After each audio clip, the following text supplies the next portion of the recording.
Hello everyone, my name is Benjamin Yoner. I'm here today to talk to you about the PCFX mouse. PCFX mouse is something I've been wanting to talk about basically since we started the PCFX fan club.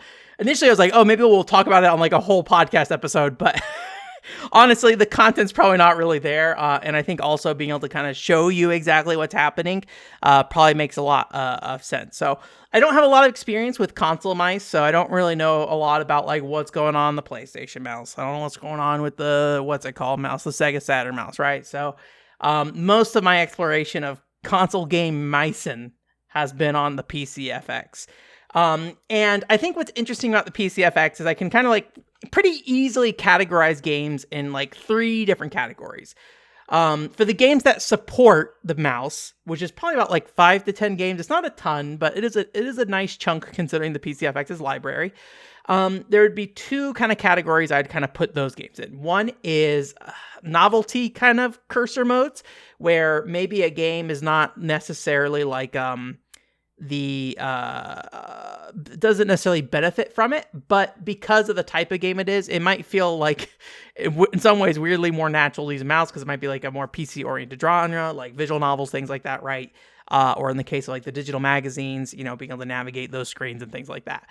But then there's ones that are actually like gameplay helpful. These are typically the RPGs. There's a couple small exceptions, one small exception maybe. And these are games where like the mouse actually, I think, improves the gameplay of the game. But there's a third category, which I find maybe the most fascinating, is what happens when a game doesn't know what a PCFX mouse is. Because the things you would expect to happen don't. And so there's a lot of like really interesting cases that when you plug a mouse into a game, most of the time it's not great. But some little things kind of pop up here and there that are just a little fascinating to see. So, I will say I basically went through every PCFX game that in the library with the mouse. So I just plugged it in, turned it on, would see what happened. The only exceptions are, the cocktail pack, because that is a bundle of Welcome to Pia Carrot and, Can Can Bunny DX.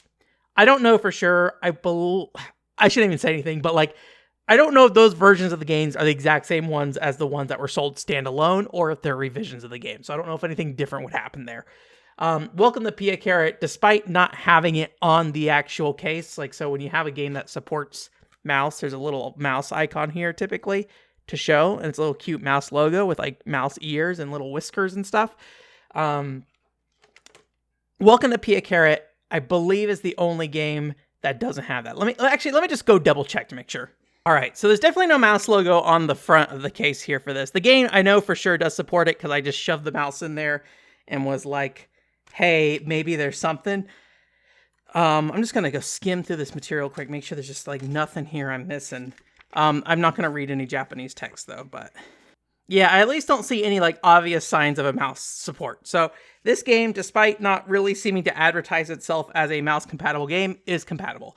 It was the only game that I found like that. I was not aware of that until I just plugged it in and wait to see what happens. But Welcome to Pia Carrot does support mouse despite that. Anyways, Welcome to Pia Carrot is in the cocktail pack as well. I assume it still supports the mouse there as well. So the other 2 things is there are PC Engine CD demo discs, Volume 1 and Volume 2. And those discs, I burned them, but I couldn't get them actually working. So I think something was bad with my image or something. I am sad because I used my archive quality CDRs. I didn't do the thing I should do, which is check beforehand because those CDRs are not cheap. So anyways, so we're going to be talking about these games in kind of those 3 main categories here. I want to start with the novelty ones, those a little bit, just to kind of show you some of the more like simpler implementations of the mouse. So the first game I'm going to be showing you guys here is actually the last game released on the PCFX, which is First Kiss Story. Which, you know, has the mouse icon there. And First Kiss Story, if you don't know, romantic adventure game. So if you've ever seen what would traditionally be called like a visual novel here in the United States of America. I'm in the United States of America. I don't know where you are. Where are you at? What do you call visual novels? You come in here, and for the most part, it's just going to be like your traditional mouse interface for any game. Press run button. So technically, there's no run button on the mouse. You just have left and right click. One thing that's kind of interesting is when you play mouse games on PCFX, and I feel like this is true in multiple scenarios, when you try to move outside of the selection range, the game will usually prevent you from doing that. So like I'm moving as far right as I can here, as far left as I can here, kind of thing. So it's pretty limiting. So I'm gonna load up a save file. I don't necessarily, February 22nd. All right, we're gonna go, whatever's happening on February 22nd. I don't remember the save file at all. So I don't know how early or far this is in the game. Hopefully we don't have any spoilers going on here. I accidentally deleted my First Kiss Story 100% complete file at one point. So rest in peace. And I don't think I've really gone on my way to do it, but you know, pretty straightforward. You know, right now you can see there's no cursor on screen. We can't really move anything around. If we right click, that's going to bring this menu up, and there's a bunch of options here. This is a menu you can bring up normally as well in the game, but one thing that I actually really like about both Welcome to Pia Care and First Kiss Story is if you haven't played a game like this before, when you play through, you're going to date a variety of girls, and it's going to take place over the course of like a month, and then when you either succeed or fail, you go back to the beginning of the game, and guess what? You're going to see all these cutscenes again, most of them. Sometimes they'll cut out some of the early parts just to like save you, but they'll be like, hey, this is the earliest point you can start making choices, so we'll do that. So you see a lot of the same text over and over again, and thankfully a lot of modern visual novels, the game's smart about this, and like it knows, so it'll keep track of what text you've seen. So you can go into a menu and say like, hey, in this one we have read skip mode, and you can turn that on. Now, I don't think First Kiss Story, and I'm pretty certain that Welcome to Pia Carrot does not have smart text skip, if you want to call it that, because this will just skip as soon as you turn it on. So you turn it on, and the text just goes, and as long as it's on, it's on. Now, one thing I found, though, with Welcome to Pia Carrot is that, like, or not Welcome to Pia Carrot, with this game, is that, like, I want to get back to the text skip mode, and, like, sometimes it's a little hard. I have to, like, smash the right-click button and hope it gets, like, caught in time. And once you do that, it turns it off automatically. As you can see, if I go in the menu, it does that. But something that I actually really enjoy, and I think probably is one of the most effective uses of the mode switch option on the PCFX controller, is that when you use mode switch in First Kiss Story and Welcome to Pia Carrot, it automatically turns that read skip on and off when you do that. So when you are going through cutscenes, you can kind of like, while the cutscene is loading, decide whether or not I want this on or off, and it prevents you, or it helps you not miss any dialogue that you may have not seen before. Because like, oh, this is a cutscene I've never seen before, just gonna automatically turn that off. I don't have to worry about like trying to mash to get into a menu or to stop it in this case. So that's something I kind of appreciate. Now, something that is a little weird with First Kiss Story, I don't think this is true for Welcome to Pia Carrot, is that when you press the left and right click, and I think it is only once, or maybe it's a double tap, we'll try it out here and see what happens. I always found the start and select reset, soft reset, a little finicky on PCFX, so I don't know if it's the same thing here. But we're going to press left and right at the same time. See, it didn't really go there. We're going to try it again. I'm going to double tap it. We're going to hold it. Did that work? There we go. I think maybe it's hold it, or it's just being finicky. But if you press both buttons at the same time, it will restart the system. So just something to keep in mind when you do that. But going into Pia Carrot, or Welcome to, God dang it, First Kiss Story again, I did want to show you guys one other like silly little fun thing. So if you go into the CG mode, which is, if you don't know, you get a bunch of like full screen cutscenes in this game. You can go in the CG mode here, and you're like, hey, I want to look at my favorite scene featuring Yayoi. Okay, I got her name right. Yayoi. Yayoi, we're eating dinner, right? Okay, or breakfast. This is breakfast time food. I don't know if it changes on the PCFX version, if we're always eating breakfast or not. But, you know, we're looking at this cutscene. Very fun, very cool. If I left click, I get to zoom in, and then I can move the mouse around a little bit. And you can kind of see the corners here as well. And, like, for some reason, this zooms in way more than it should. So if you really want to get in there on Yaoi's pixelated face or Kana's face, what do they got? She's got her like coffee mug. She's got her Future X shirt on like a true hero. You know, it's kind of interesting. And then if you click one more time, it like zooms it way out for some reason. Anyways, I think you can do this with the controller too, but I like being able to like move it around really fast with the mouse. It's kind of the benefit of mouse. It's just like the ability to move stuff around quick. Is that important in this? Absolutely not, but I think it makes this look a little sillier while we kind of like let Kana bounce around and stuff like that, right? So it's pretty silly for the most part. A lot of kind of like visual novels on the PCFX, I think generally just kind of take this like mouse PC approach, but really what you're doing is you're just kind of making option selections for the most part. So I think the mouse is kind of a little boring for most kind of romantic adventure games. It's more about the novelty. I mean, obviously, like especially with like something like Welcome to Pia Carrot, that's originally a PC game, so you might feel a little bit more at home if you are a true original Welcome to Pia Carrot fan who played it on the PC 98, right? So, I'm gonna switch over to the Anime Freak disc real quick because I think there's like some interesting little tidbits about that though. One thing you might not know, and I really should put my PCFX up on my desk because I have to switch between PCFX games a lot, and I constantly have to be on the floor to do that. So I feel like most of my time on the PCFX, at least every 30 minutes or so, I got to get down on the floor on my knees and start popping open the disc tray and shoving my games in there. So anyways, so if you don't know, Anime Freak, this is a digital magazine kind of thing. So we're going to go ahead and get past here. One thing that's kind of interesting is that if you play Anime Freak Volume 2 or 3 with a mouse, this screen says click left button. So the title screen says click left button. When you go beyond 3, like 4, 5, and 6, they don't bother to do that. The original, or if you have the controller plugged in, it just says press run button instead. So for these two in particular, they gave mouse a little bit of a special treatment. And then, so, you know, typical, I don't know, like, I feel like this is common in games, and I don't know what games they are off the top of my head, but you can go ahead and you can click Rolfie here, and she makes noises. I think, I don't have audio, but I think she says, like, Dame, and just, like, screeches. For Volume 3, I have notes here for this. Volume 3, you can click her face and legs for the screech. And then I think like any of her like chest area here is like Dame. You guys know what's going on there. I don't know for sure. But this actually is, I think, just 2 sections in this version. And we'll get to another Anime Freak here shortly, actually.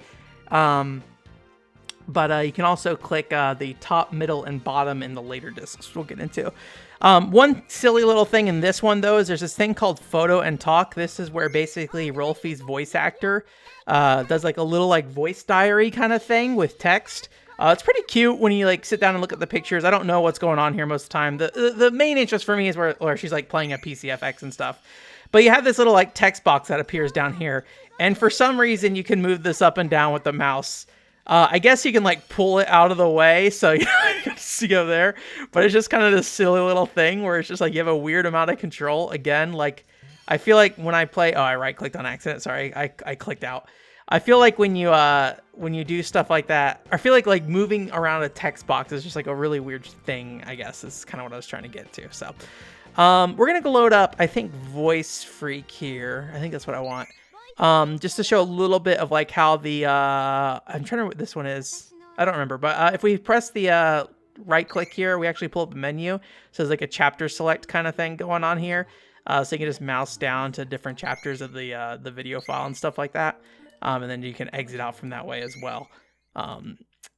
It's interesting that the other one doesn't like have a, check like to say exit or not, like when we were looking at the Photo and Talk. But I think a lot of like stuff in Anime Freak is like interesting in the sense that like sometimes things are not consistent between even sections of the Anime Freak discs, which I kind of appreciate in some ways. So we'll go ahead and pop in Volume 6 here real quick because there is something I do want to show you there as well. So Volume 6, I think this is true for a lot of mini games on the PCFX Anime Freak discs.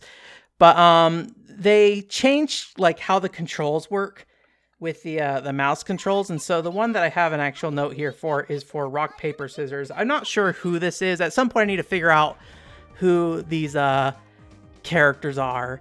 But it might be disc 2 actually. So before we get into disc 2, again, Anime or Rolfie, touch her 3 different spots there.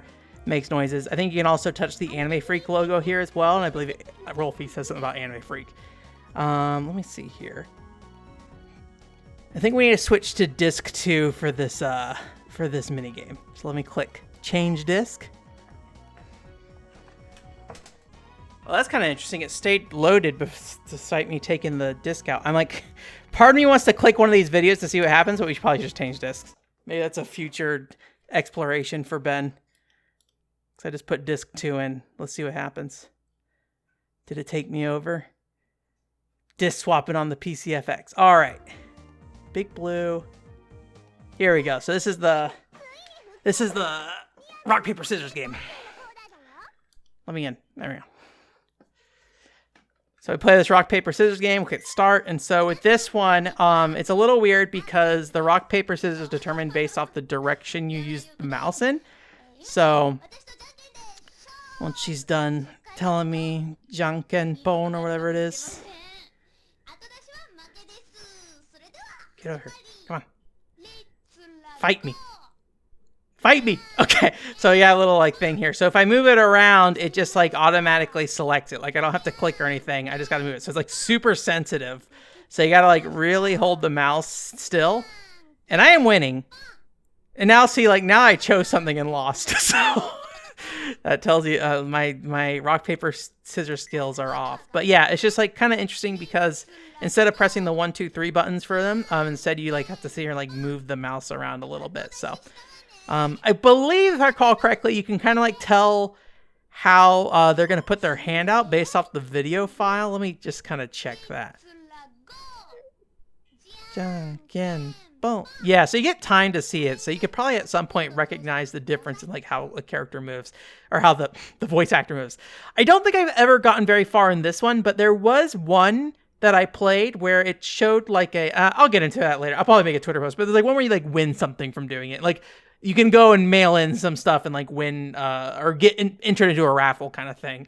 But then also like the voice actor changed outfits in the background and stuff like that. So that was pretty cute too. So I think that's going to do it for like these ones that I would consider kind of novelty ones though, rather than like actual functional ones.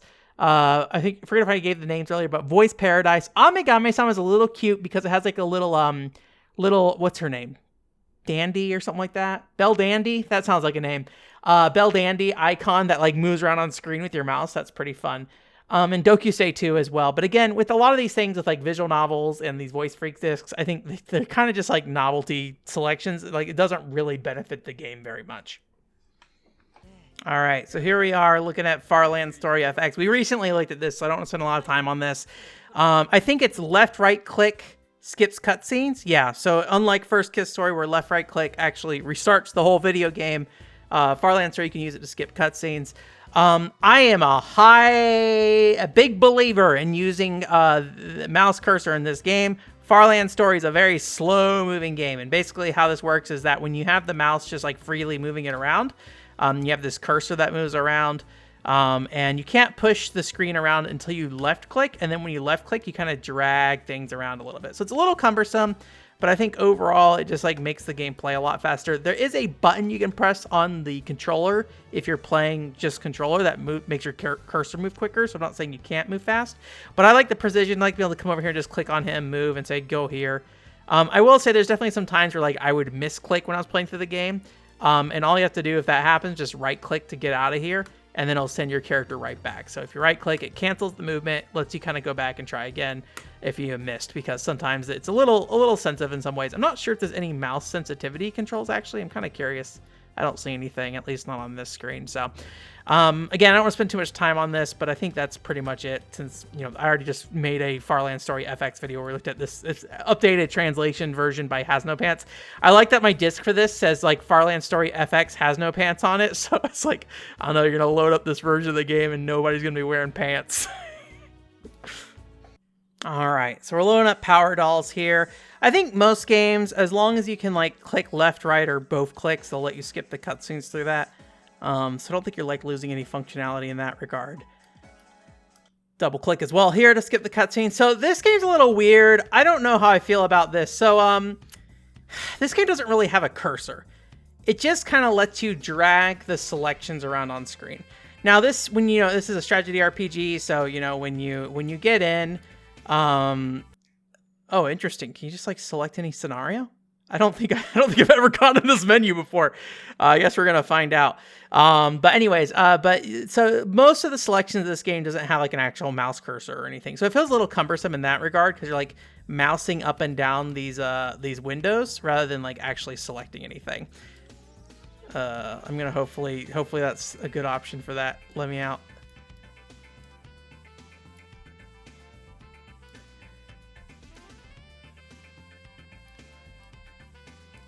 I'm lost in menus. I don't know how to play this video game. Let's click this one. All right, we're out. All right, so here we are. playing the video game. And so, yeah, like, I mean, technically this is no different than a Farland story, but at the end of the day, it is more or less just the gamepad moving it around. This is not very fast, in my opinion. Unlike Farland story, where things really seem to speed up, this game really does still seem just as cumbersome with just using the mouse. So even though this game supports it, personally, from what I've played, I have not loved how this controls. I feel like probably just the gamepad on its own, but I guess I like appreciate the effort. But it's just like a weird, interesting, like kind of like minimal implementation that should work on paper, but when you sit down and like actually, you know, mess with it, it just feels like really awful, in my opinion. Like everything's just like not quite sensitive enough, and like I'm trying to get down there, I have to like really kind of move the mouse to get it there. And so, I don't know, I think it would be better if it was just a gamepad kind of thing. So, even though I put this in the gameplay helpful section, maybe I should say the intent is gameplay helpful, and on paper, it should be helpful. So, I can't remember for sure, but I think this game's called, like, Wakusei Little Cats or something. I don't really know what that is. Like, does it say little cats? So, like, the actual katakana does say little cats, and then I don't actually know what the kanji says. But I think when I see this translated, it shows up as Wakusei Little Cats. There's a lot of weird stuff with the PCFX where, like, I probably should have, like, a standardized name format for these. Because it feels like, depending on what website you're on, the names are presented in different ways. Left and right click to skip, it looks like. So, again, no first kiss story situation where you're restarting the game. This one, you have, like, an actual cursor, which is nice. I'm going to hopefully have save data, because this game takes a while to get going. And if I don't have save data, I might just pull up a video of this game, because I feel like every time I play this game, it takes me like an hour to get to combat. And I'm not seeing any data. So I'm just going to pull up a video here real quick. All right, so here's a little bit of video here. I think, yeah, all times I think you have a cursor on screen. So I think no matter what, you can kind of cursor around a little bit. But I think you just have to left click to advance the dialogue. If you don't know, this is also a strategy RPG kind of thing, but it has like a raising sim element to it. I think there's actually like a ability for you to kind of choose where you're going on the ship as well. Let me see if we can see that here real quick. Here we go. Getting out of this cutscene. Yeah, so there's like this little section here. You can choose like different sections of the ship and things like that. But let's see some actual combat here. Is that the combat or is that training? Okay, that's training. Here we go. So this is like what the combat looks like. There's a little ability for you to kind of move things around and things like that. So nothing fancy here. Again, not very fast, but because it's an actual like free-floating cursor, I think it is functional enough that like this is probably a reasonable way to play it. I don't feel like it's a worse way to play it versus using a controller. All right, so I think this is the last of the officially supported games that we're going to show. If you're not aware, this is the game where it's maybe the most helpful, in my opinion.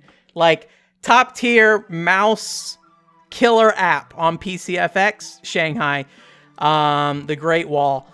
So when you play Shanghai, you can do this with the controller, but it kind of drags around the screen pretty slow. I don't know what any of these modes are. I'm just going to click and hope that we get an okay one. Let me in. Okay. I played through a lot of this game. I have thoughts about this, I think, on my own YouTube channel at some point. I probably should re-listen to them to remember, like, what's going on with this game.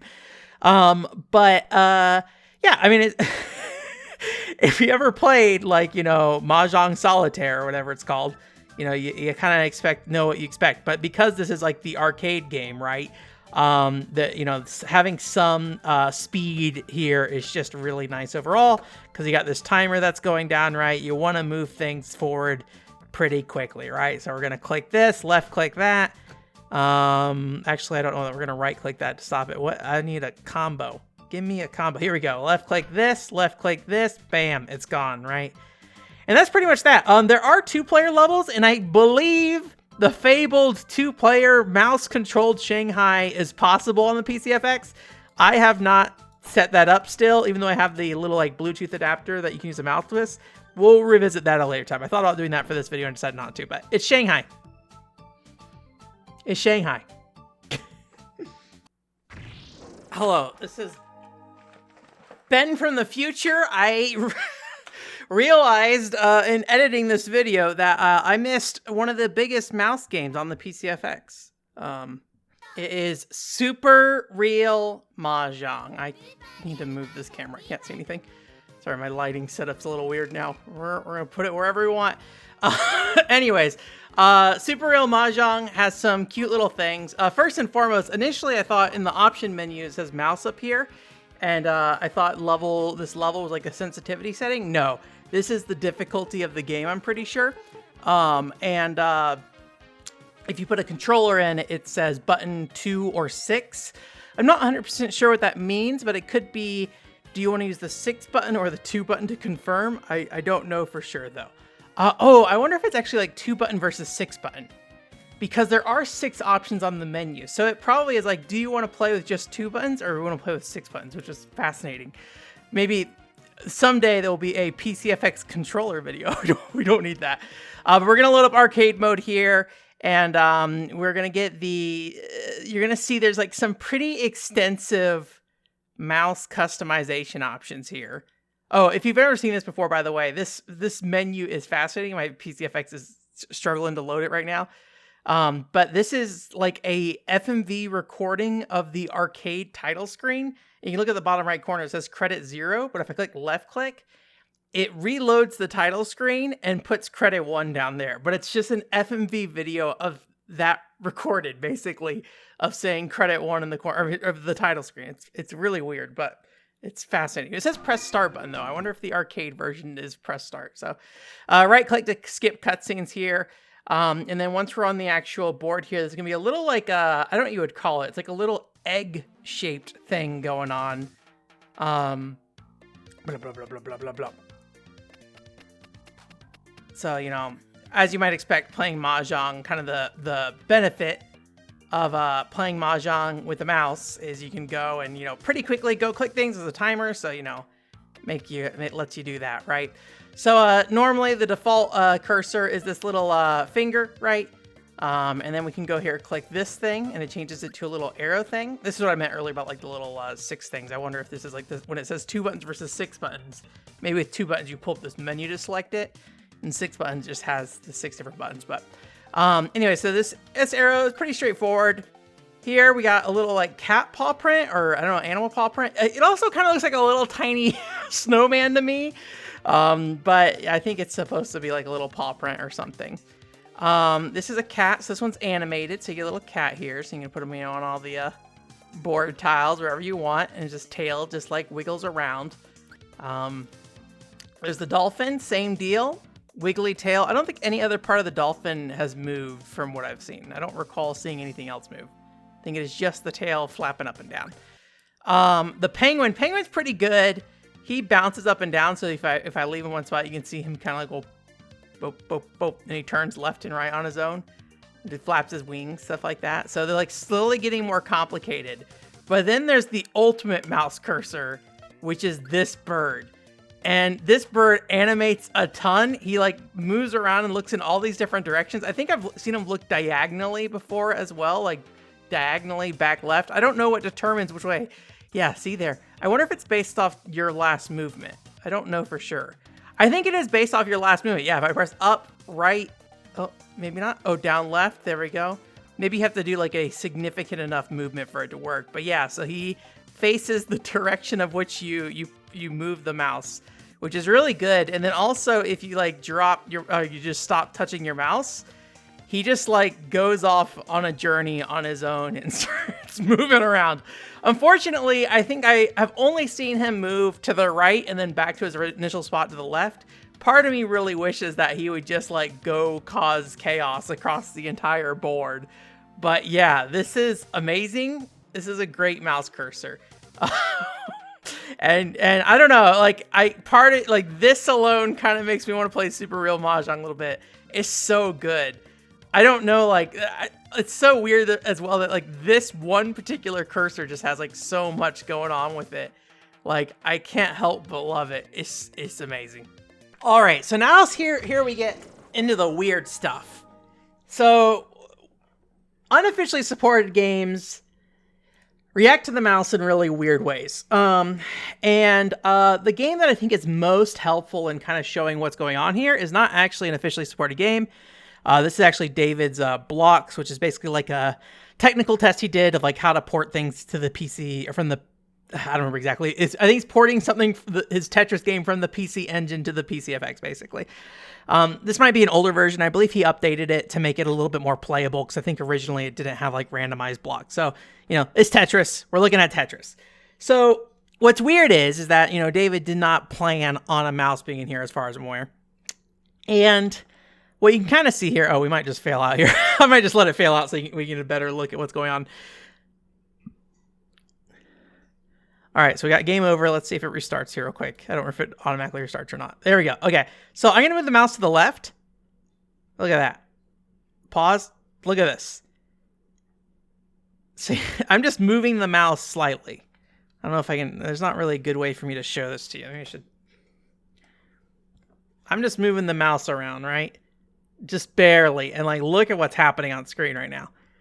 So I think what happens, and I could be wrong,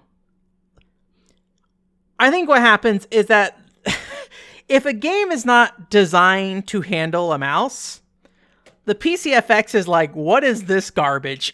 It just starts throwing inputs. So I don't know if maybe the mouse is controlled normally through reading inputs, or if it's sending inputs and the PCFX doesn't know what to do with them, or if it's overflowing some value so you get some weird behavior.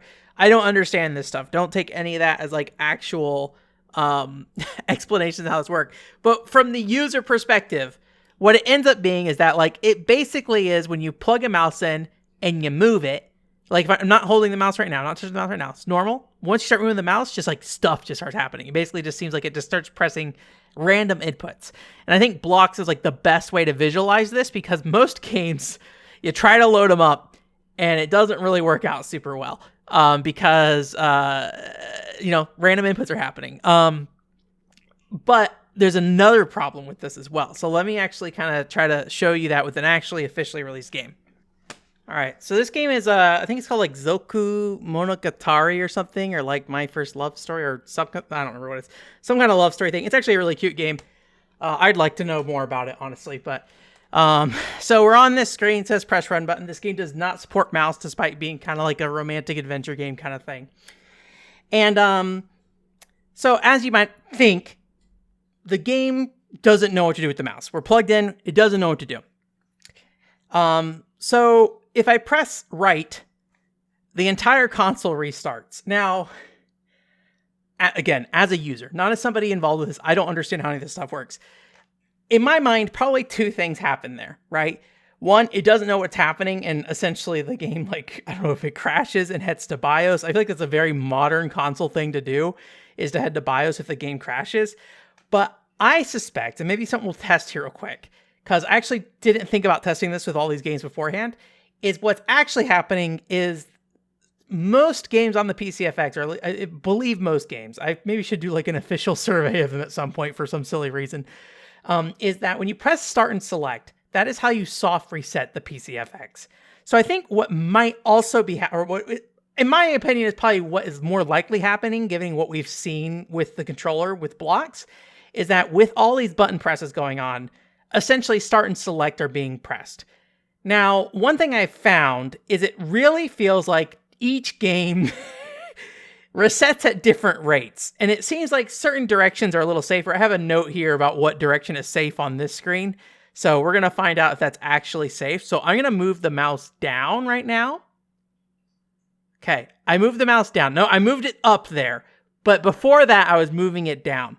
I accidentally moved it up when moving it. So it seems like there's some consistency in the type of input it's getting.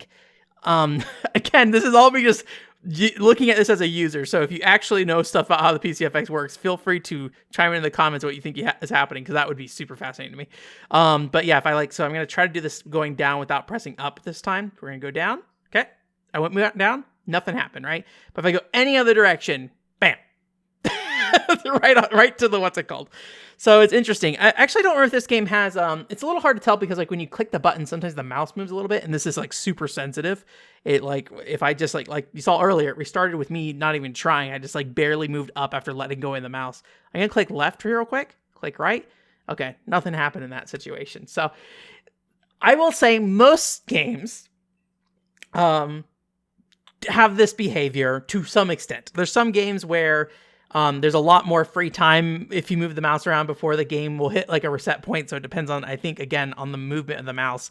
This game is one of the more extreme ones where it just seems to restart almost any direction I push.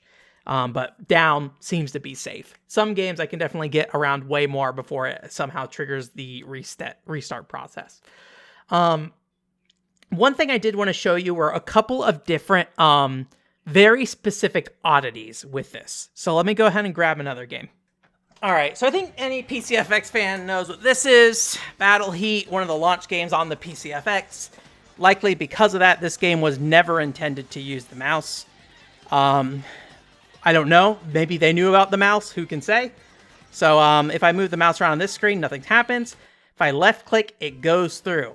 Now, a fascinating thing about this screen is that this movement, let me get the mouse over here, actually lines up properly. So if I move up or down in this case, it goes down. If I move up, it also goes up.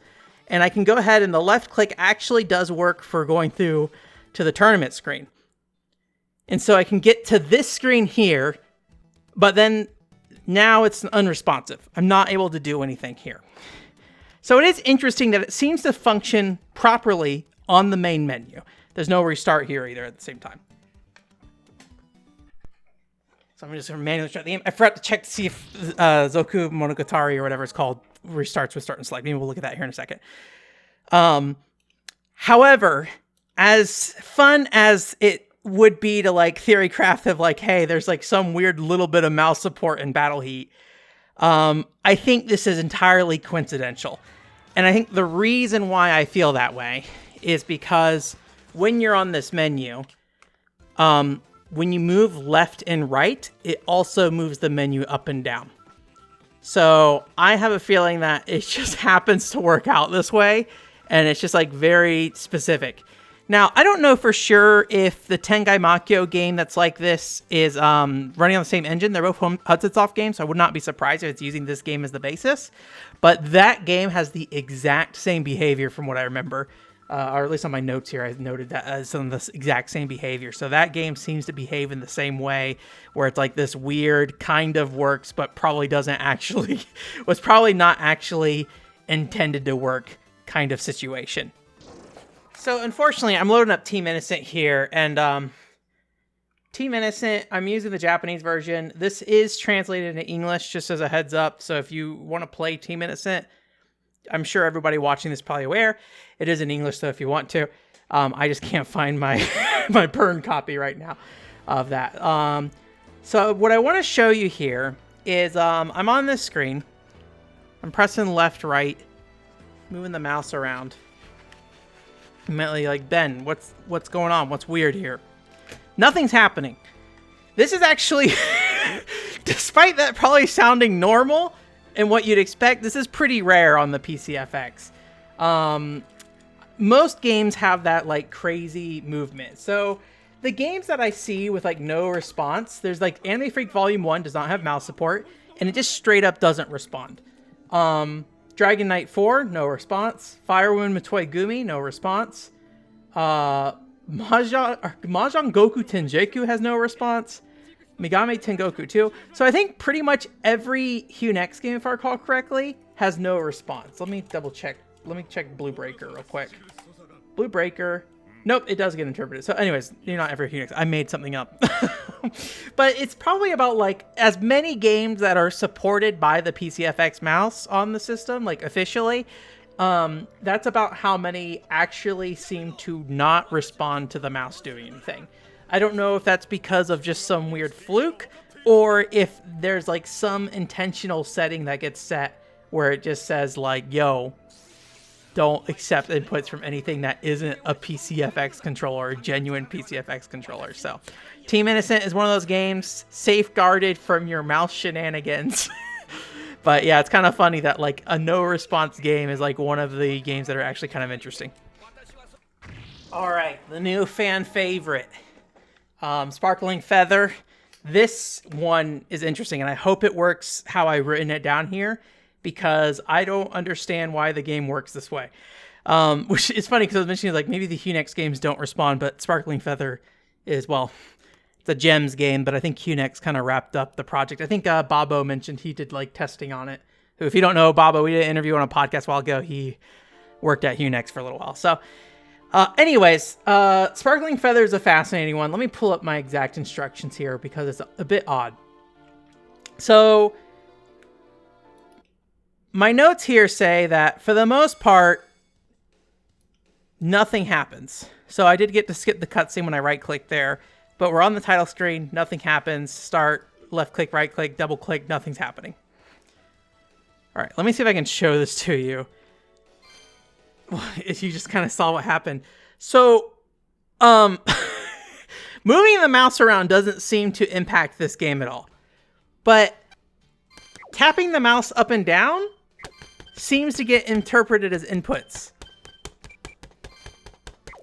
So I don't expect that tapping it up and down is actually doing that. I'm guessing that tapping up and down just like happens to be hitting it in just the right way, that moving the mouse around is not impacting the game. But if you want to progress in Sparkling Feather, you can sit here and just like tap the mouse like crazy. You can't do anything afterwards. I'm pretty sure I got to the mission screen and I couldn't do anything from there other than just tap and randomly do stuff. But yeah, it's just like a weird thing because like otherwise if you just like move the mouse around, like nothing happens. I think this cutscene moves automatically actually. But let me go back to title screen real quick. Because when we're on the title screen, I'm pretty sure if I just move around, nothing happens like we saw earlier. So it's just like a really bizarre thing. But again, I don't think that's for any particular reason. This is just like, I have a weird amount of focus on what's happening with this. And I don't know how I figured this out other than just maybe accidentally moving the mouse up and down. But again, I think it's a pure coincidence. All right, here we are on the title screen. So move around mouse, up, down, left, right, click, click, diagonals, nothing. Tap, bam, we in. So I don't know what's going on with that. But it's really interesting. All right, so the last thing I want to show you here, there's nothing like super that interesting in this, honestly. This is the Special CD-ROM Volume 2 here. Like most of the things, it just doesn't really know what to do with the inputs. I forget if it does resets. Okay, it says can frequently reset the game. So I think we might have to try to test. But like, so if you don't know, this is basically like a demo disc. It has some interesting video stuff on it as well. I really need to dig into this more at some point. But on there, we have a demo. So there's game.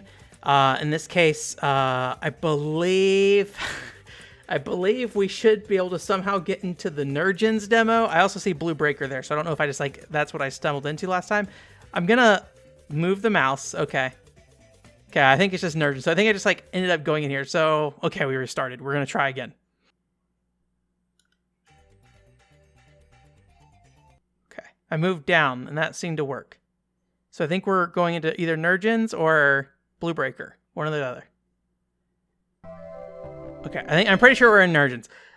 So because we're in Nurgens now, again, this is not a mouse supported game, but it now no longer resets because Nurgens doesn't reset. Nurgens just interprets the mouse movement weird. Is it Nurgens?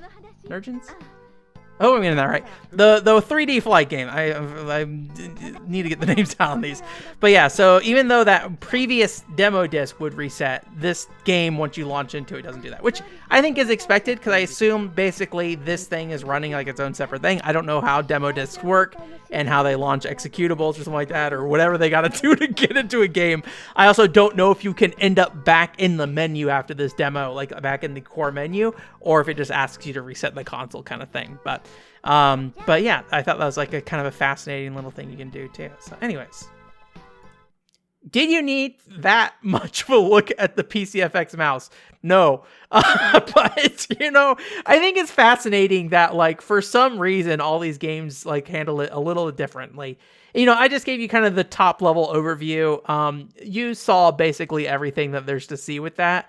Although it looks like I noted that Der Ingressor resets without going to the actual, like, system BIOS. Again, maybe... Actually, you know what? Let's load up the Zoku... Hatsu Gatari or whatever it's called, Monogatari there, and let's see if the start select works on that or not. All right, so we're actually on controller now. If you don't remember, the reason why we're doing this is because the game resets when you move the mouse around. So I want to see if this has the integrated like start, select, soft reset kind of thing. I didn't go through these games thinking. Afterwards was like, I should have tested this on every game as well, just to see if only games that have the start and select reset actually reset the game. So we're on the title screen here. I'm going to press start and select. Okay, we're in a cutscene. There we go. All right, so this game does have the soft reset. Again, it's a little finicky. You got to press it a few times. I don't know if that is like, as far as I understand, I think each game that's like activated individually. I don't know for sure. There's some games that don't seem to have that select option. So I don't know if like also the way you put it in might be different. Like if I press it once here, okay, it's just once. So I think it's just a matter of like getting it right. So anyways, but maybe that's a time for future Ben. Could I have made the most complete PCFX mouse video? I could have, but sorry, I let you down, leaving this massive gap in start and select knowledge. Anyways, though, thanks for listening here and listening to me ramble about the PCFX mouse and all its weird behaviors and all the little things that I found. PCFX mouse is kind of interesting. The mouse itself is pretty pricey on its own, but you can buy the I think it's called the Humble Bazooka, like Bluetooth adapter. I think we'll probably look at that in the future. I really should have been looking at that a long time ago. And sit down and like kind of finally nose through it. I believe I was talking to Derek, and I think Derek said that the mouse support situation there is a little odd, where like certain mice, even though they technically are supported, they don't actually like stay active. They'll go into like hibernation and things like that. So I need to talk to him, and maybe we'll do something with that. But for now, at least, thank you for coming and watching this video. This is the kind of weird stuff I like, but hopefully you like it too. Nosing into plugging mice into 60 plus video games to see what happened. I might put my notes up with this video. Actually, yeah, I'll put my spreadsheet in the description for this video. It's not very organized, as the heads up, just my general notes and whether or not the mouse is supported, yes, no, on each game kind of thing. So, yeah, check that out. Otherwise, thanks for coming. Hope everyone have a great week or something. My podcast, I usually say have a great week or a great month, but I don't know when I'm going to see you again. When the next thing happens, I will see you there.